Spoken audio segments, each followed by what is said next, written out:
before. So let's go meet, and I look her in her eyes once more. Your sister tells me, well, that you're moving on and never going back. But I'll outrun the truth, because you know that I won't face the fact.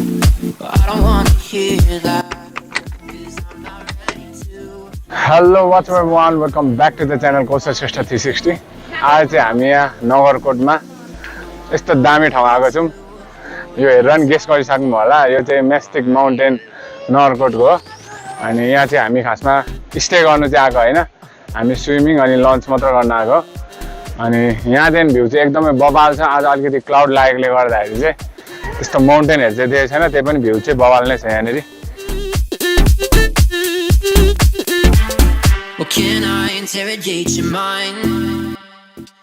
अनि काठमाडौँदेखि यो ठाउँसम्म आउनुलाई चाहिँ लगभग around 1 our भन्दा अलिकति धेरै लाग्यो।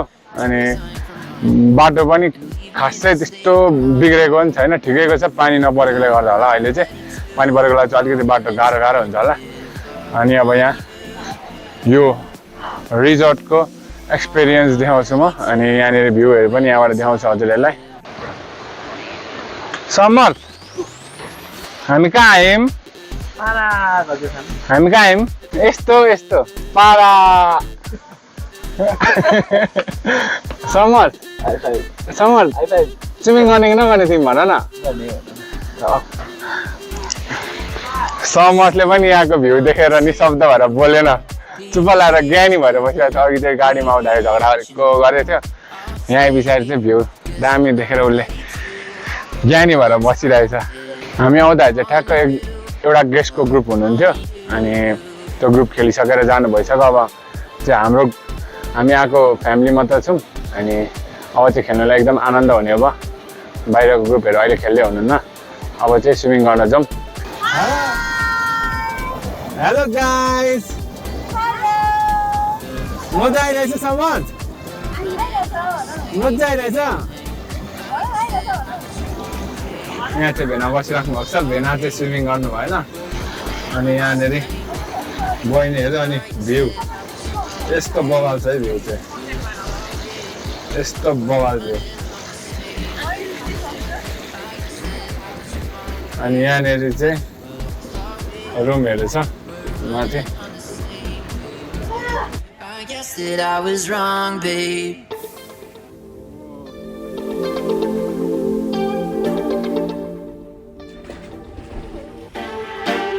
In my sleep, choked too many times before. हट, सिधै ठुलो स्विमिङ पुलमा खेलेको पानी एकदम चिसो रहेछ, अर्ट पऱ्यो एकछिन है। अनि पछाडि चाहिँ ज्याकुजीमा चाहिँ तातो पानी आइरहेछ, म त्यहाँनिर एकछिन बस्ने हो तातो पानीमा। अनि फेरि ठुलो स्विमिङ पुल स्विच गर्दै खेल्दै गर्ने हो। बाबु चाहिँ खेलिसकेन, भयो भनेर बसिरहेछ। उसलाई पनि स्विमिङ गर्न चाहिँ एकदम मनपर्छ। अब चाहिँ ज्याकुजीमा छिर्न आँटेको, यहाँ चाहिँ पानी तातो छ।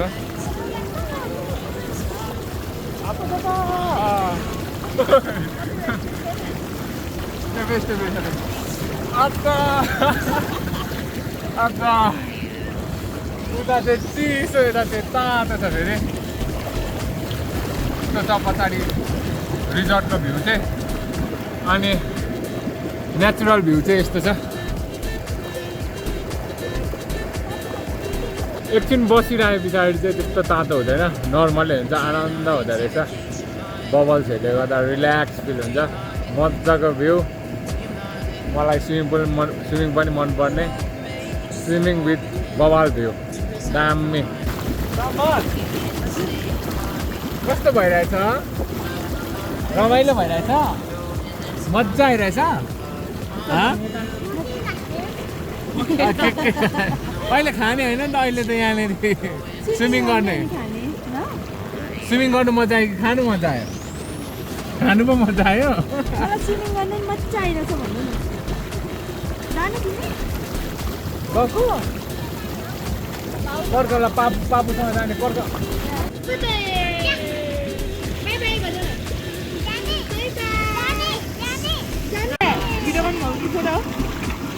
फोटो कता अरे उता हेरेको त उता उता के छ र अनि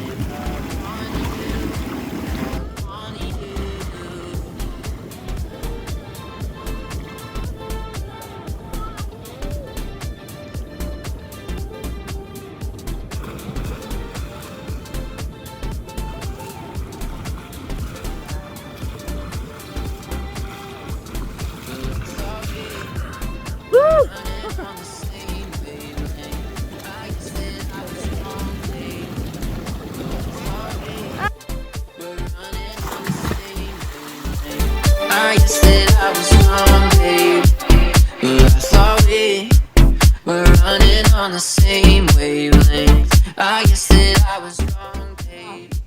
But I thought we were running on the same अहिले चाहिँ झन् यहाँ रेम्बो झन् ठुलो ठुलो देखिनु थाल्यो यहाँनिर चाहिँ rainbow because you know that I फोनमा त्यस्तो क्लियर नदेखे नि अलिअलि भए रेम्बो देखिरहेछ यस्तो छ भ्यू बबाल होटेलको यतातिर पनि राम्रो गार्डन छ एकदमै दामी गार्डन यस्तो भर्याङै भर्याङ गार्डन पनि स्टेप बाई स्टेप छ यहाँ नै चाहिँ म्यास्टिक माउन्टेनको लेखेको छ त्यो बोर्डमा यस्तो छ यहाँनिर ग्रुप आउँदाखेरि क्याम्प फायर गर्ने ठाउँ पनि रहेछ अनि यहाँनिर खोला जस्तै सानो छ मिस्टिक रक क्लाइम्बिङ अरे यो चाहिँ यतापट्टि यहाँबाट चाहिँ नेचुरल भ्यू चाहिँ यस्तो देखिन्छ क्लाउडहरूले गर्दा हिमालयहरू चाहिँ देखेको छैन यहाँबाट हिमालयहरू पनि देखिन्छ खासमा चाहिँ आज चाहिँ हिमालयहरू चाहिँ देखेको छैन अलिकति अनलकी भयौँ यहाँनिर चाहिँ रिजोर्टको भ्यू बबाल छ यस्तो देखिन्छ होटल म्यास्टिक माउन्टेन ल भन हेलो गाइज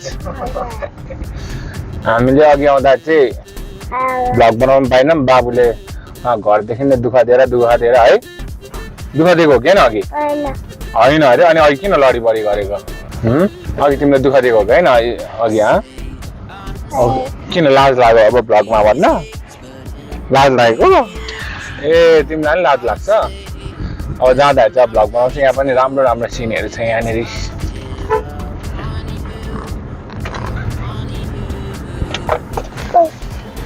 हामी अघि जाँदाखेरि चाहिँ बौद्धको बाटो गएको थियौँ त्यहाँबाट चाहिँ अराउन्ड 1 आवर 30 मिनट जति लागेको थियो अनि अहिले फर्किँदाखेरि चाहिँ यो अर्कै बाटो आएको छौँ यो चाहिँ भक्तपुरको बाटो जस्तो लाग्यो अनि म नगरकोट चाहिँ पहिला 2 चोटि आएको थिएँ पहिला सुरुचोटि चाहिँ एलेको होस्टेलहरूको पिकनिक आएको थिएँ अनि त्यसरी बिचमा यहाँ विवेक कप खेल्न आउँदाखेरि साथीहरूसँग आएको थिएँ यहीँ काठमाडौँकै साथीहरू मेरो सैनिक स्कुलको साथीहरूसँग आएको थिएँ अनि अब चाहिँ यो भ्लगको लागि यति नै हो एकदम रमाइलो भयो यो दिन अनि भिडियो मन पर्यो भने लाइक गरेर च्यानललाई सब्स्क्राइब गरेर नोटिफिकेसन अनमा राखिदिनु होला see you in another video I guess that I was wrong, babe. But I thought we were running on the same wavelength. I guess that I was wrong, babe.